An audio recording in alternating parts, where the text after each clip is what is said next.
Ago, there was an emperor so exceedingly fond of new clothes that he spent all his money on being well dressed.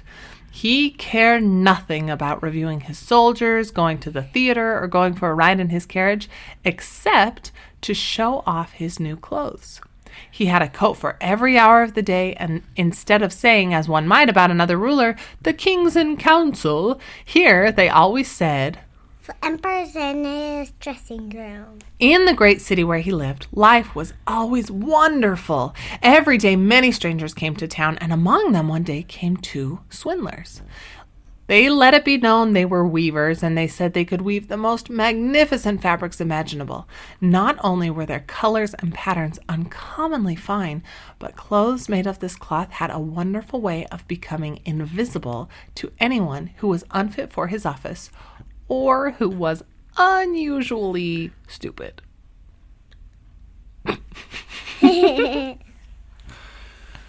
Those would be just the clothes for me, thought the emperor.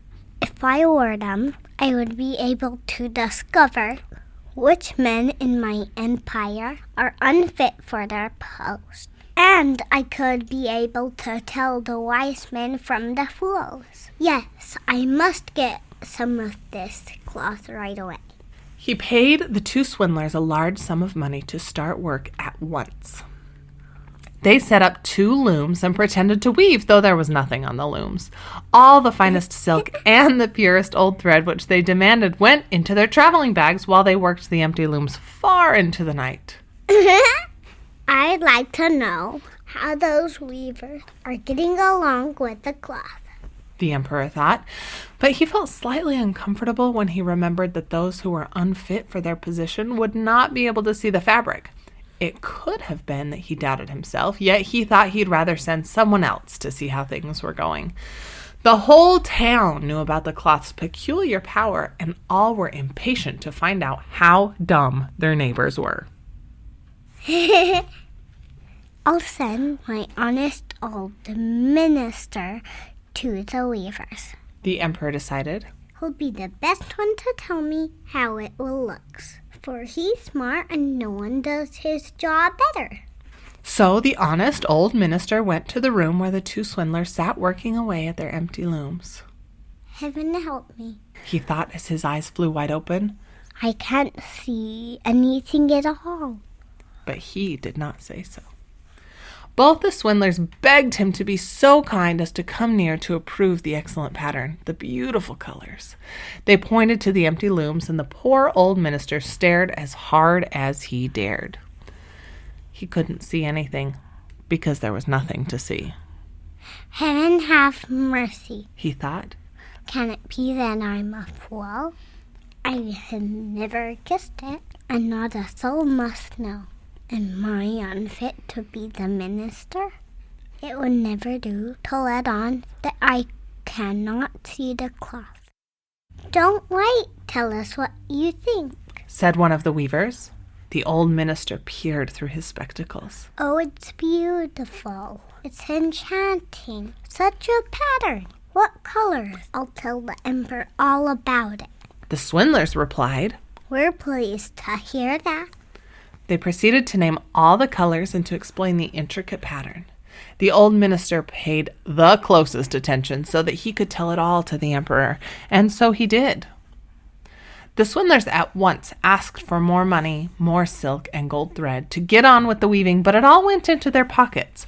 Not a thread went into the looms, though they worked at their weaving as hard as ever. The emperor presently sent another trustworthy official to see how the work progressed and how soon it would be ready. The same thing happened to him that had happened to the minister. He looked and he looked, but as there was nothing to see in the looms, he couldn't see anything. Isn't it just beautiful? The swindlers asked him as they displayed and described their imaginary pattern. The man thought, well, I'm not stupid, so it must be that I'm not fit for my position. That's strange, but no one can know. So he praised the material he did not see. He declared he was delighted with the beautiful colors and the exquisite pattern. To the emperor, he said, It held me spellbound. Good. All the town was talking of this splendid cloth, and the emperor wanted to see it for himself while it was still in the looms. Attended by a band of chosen men, among whom were his 2 old trusted officials, the ones who had been to see the weavers, he set out to see the 2 swindlers. He found them weaving with might and main, but without a thread in their looms. Magnificent, said the 2 officials, already duped. Just look, Your Majesty. What colors? What a design!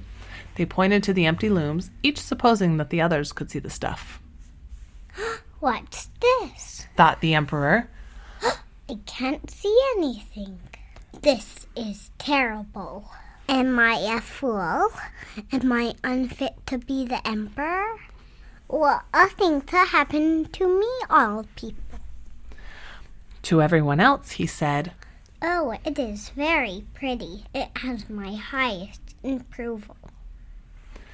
And he nodded approbation at the empty loom. Nothing could make him say that he couldn't see anything. The entire royal party stared and stared. One saw no more than another, but they all joined the emperor in exclaiming, Oh, it's very pretty.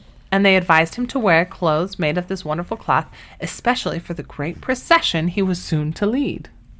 Magnificent, unsurpassed, excellent, were bandied from mouth to mouth, and everyone did his best to seem well pleased.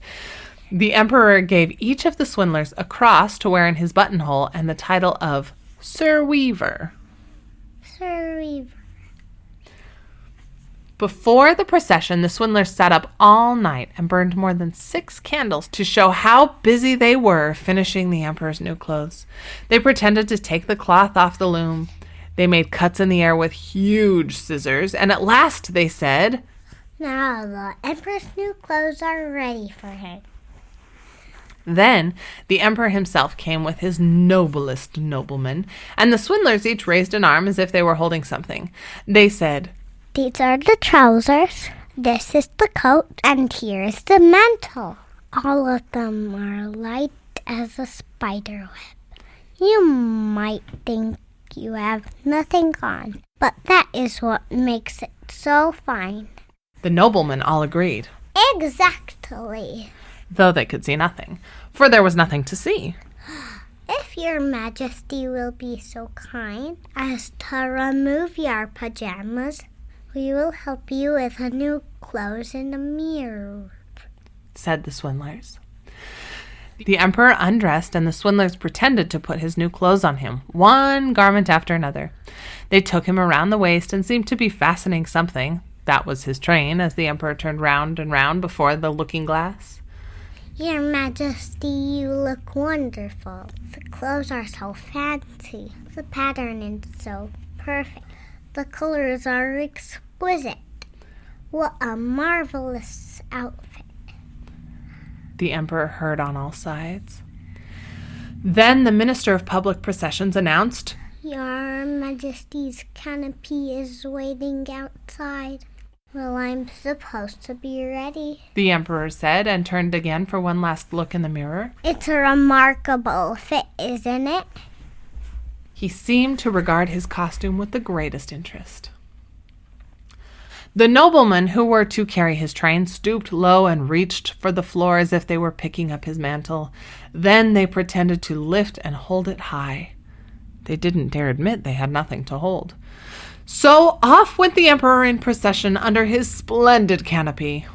Everyone in the streets and the windows said, Oh, how wonderful is the Emperor's new clothes.